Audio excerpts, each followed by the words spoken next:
Alors nous sommes le lundi 18 mars 2019, nous sommes à Toulon, j'ai quelqu'un au téléphone, j'ai lui demandé de se présenter, bonjour.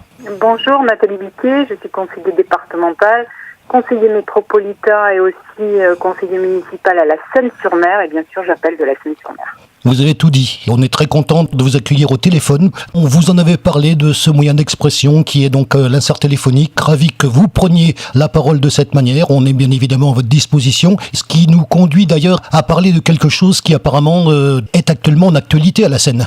Ah bah oui, enfin le phénomène de bétonisation, si je puis dire, entre guillemets, de la ville a été enclenché il y a déjà bien longtemps. Mais c'est vrai que la promesse de nous faire 144 logements dans un quartier de campagne, un des derniers quartiers des collines, 144 logements, 30% de logements sociaux, 30% de construction intermédiaire et 30% en fait de collectifs. C'est vrai que ça effraie beaucoup parce que c'est un projet de plus qui va dénaturer les paysages de la Seine-sur-Mer. Bien évidemment, ça va, je pense, amener peut-être de la circulation automobile supplémentaire. Oui, en fait, c'est ça le problème. C'est pas de construire ou de pas construire. C'est vraiment de se dire qu'il n'y a aucune réflexion d'ensemble au niveau urbanistique. Parce que là, ce terrain est desservi par deux petits chemins qui sont chemin de Mauvéou et chemin de Bonifay. Mais globalement, la circulation à la Seine prend une telle ampleur qu'on voit se développer des espèces de parcours bis dans les collines, alors que les chemins sont toujours des chemins de campagne, absolument pas aménagés, avec maintenant des circulations et des vitesses excessives, et surtout dans ce secteur où on a en plus une caserne de pompiers qui a été bâtie il y a un certain temps. Pour partir en urgence, normalement, les pompiers devraient redescendre sur la route départementale, mais en fait remontent dans la colline par ce petit chemin de Mauvéou. Pour être plus efficace et plus réactif, il faut partir vers le nord.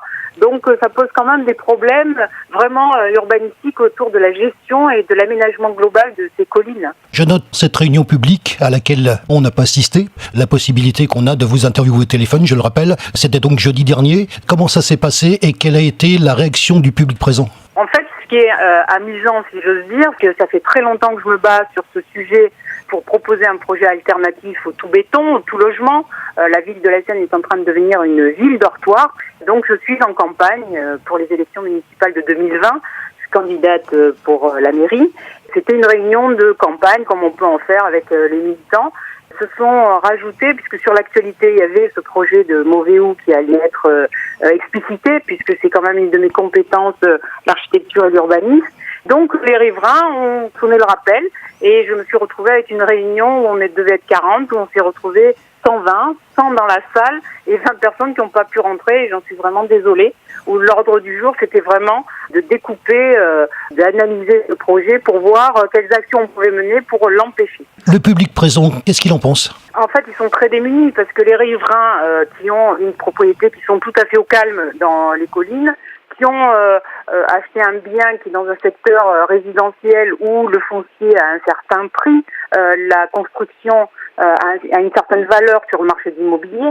C'est vrai que d'introduire du logement en immeuble, de faire de la résidence urbanistique à cet endroit-là, risque de faire dévaluer les biens autour. Ça va faire baisser le prix du marché. Donc ils sont très inquiets. Globalement, ils sont pas contre un projet. C'est vraiment que là, ils se sentent totalement dépossédés. Ils pensent que ça va défigurer cette espèce d'esprit de campagne qu'on peut trouver encore dans quelques quartiers à la Seine. C'est vrai que Costechaude-Mauvéou, c'est vraiment un quartier qui n'a pas muté, qui est resté résidentiel. Il y a encore des campagnes, il y a encore des vignes.